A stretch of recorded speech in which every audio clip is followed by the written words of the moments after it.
What the fuck is this piece of shit? Hello there. Okay, so not even a month into 2024, and Soulknight just released one of their biggest updates ever. We only jumped from 5.5.0 to 6.0.0 in just a month, if that. This update introduced two new characters, the Swordmaster and the Lancer, a new skin line focused on Chinese mythology because we definitely needed more of those. Seriously, I know it's a Chinese company, but still. They do look pretty good though, although... chill. I know skins are supposed to give characters different fantasies. But what the fuck is this? Some improvements to the UI, making it look more clean and somewhat Soulknight prequely, and online co-op is finally here, which will make introverted priestess mains very happy. New World 4 bosses, something that was a long time coming, and an entirely new game mode that replaced Rosemary Island.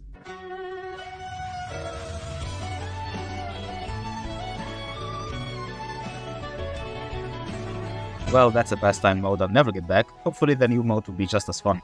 The update is pretty sizable, but as always what draws my interest are the new characters, and boy are they a treat. They're some of the flashiest and most stylish characters in the game. They're melee focused, which is already right up my alley, and have their own unique meter mechanic that makes them really engaging and less repetitive. Although, let's get this out of the way, Shillerung definitely took some inspirations when it comes to these guys.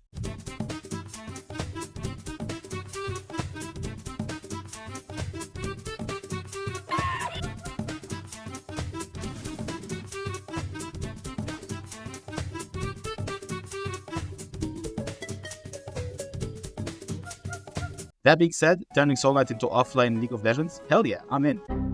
Oh, come on! Anyways, let's do things differently this time. Instead of going through the characters bit by bit like I did with Custom Prince and Physicist, let's instead compare the two. The dialogue lines and trailer made it seem like these two were master and student. So let's see who is the better warrior. We'll compare stats, abilities, viability, combos, and versatility. For first impressions, I'll always do it as a fast-paced competition first, and in the future I'll make deep character analysis. Sounds good? Alright, let's do it.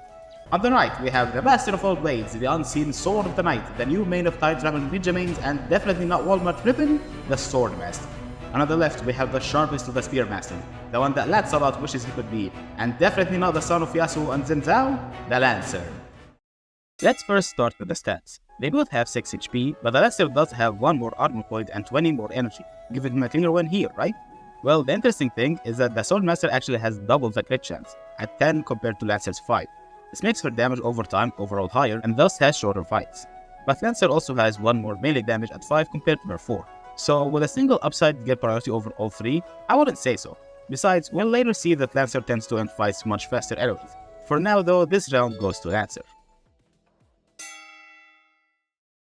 The Lancer's primary weapon is the Dragon Fang, a lance type weapon that's pretty much just the younger brother of this thing. If you ever used that thing or played Rosemary Island, you know that these weapons are kinda shite. They push you back while using, attack a very annoying angle, and the damage is very underwhelming for the animation.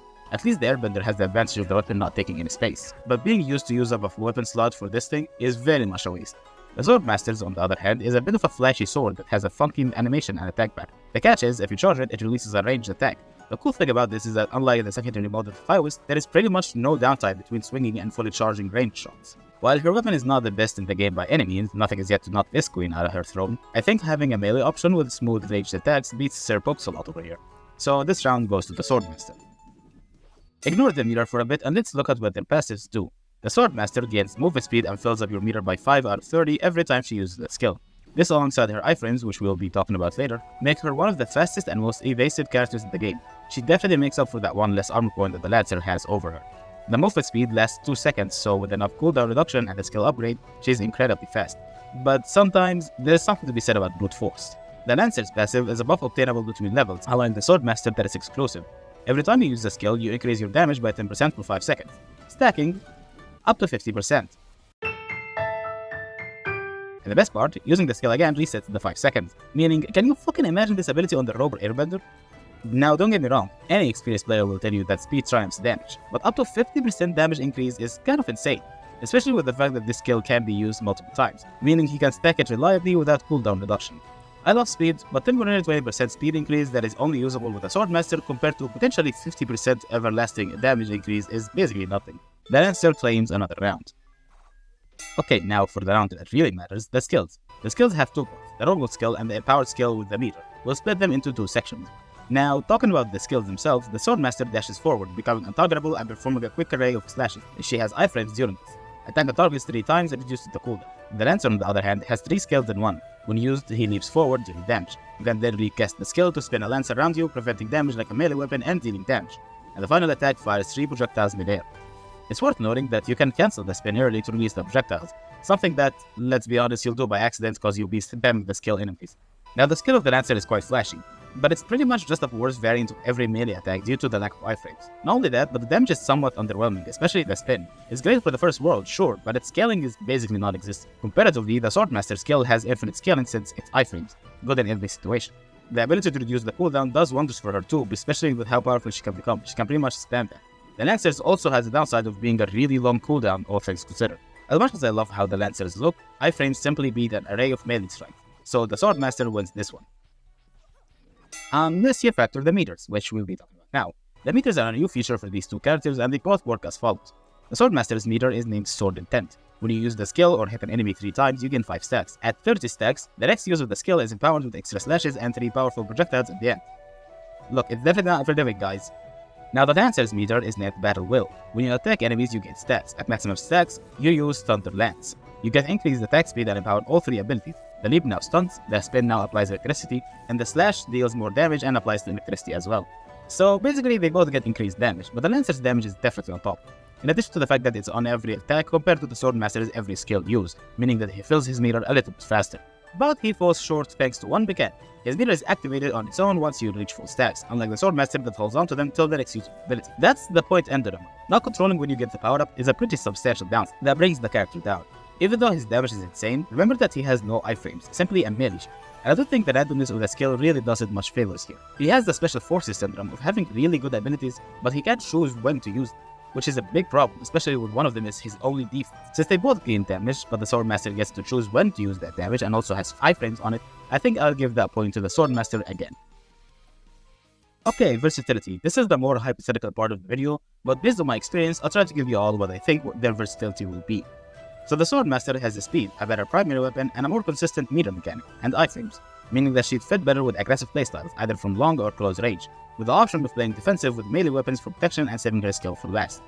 The Lancer, on the other hand, has more damage, a more volatile meter that encourages constantly playing aggressively, and a bunch of utilities in the form of extra damage and a stun with his range. This character is all about damage and getting in close with his skills, so I see him being played very aggressively with close range weapons or melee. But with the aspect of his passive, meter, and skills, I don't see him being able to use defensive options, meaning that his playstyle is much like the Berserker, will always be about hyper-aggression, without any option of playing defensive. For that reason, I think for versatility, the Swordmaster claims this round too, which means we have a win. But before we do that, let's talk about uniqueness and fun, which is pretty much just subjective, but I wanna add this part anyway. How unique are they? Well, the Swordmaster feels like a pretty close playstyle of that of the Assassin and Rogue, and hell, a lot of what she is, it just seems to be heavily inspired by Lee, in case you didn't get the memo for mentioned later. The Lancer, comparatively, has a pretty unique playstyle and a skill usage, and even though his design does seem close to Yasuo or Xin Zhao, admittedly he plays vastly different.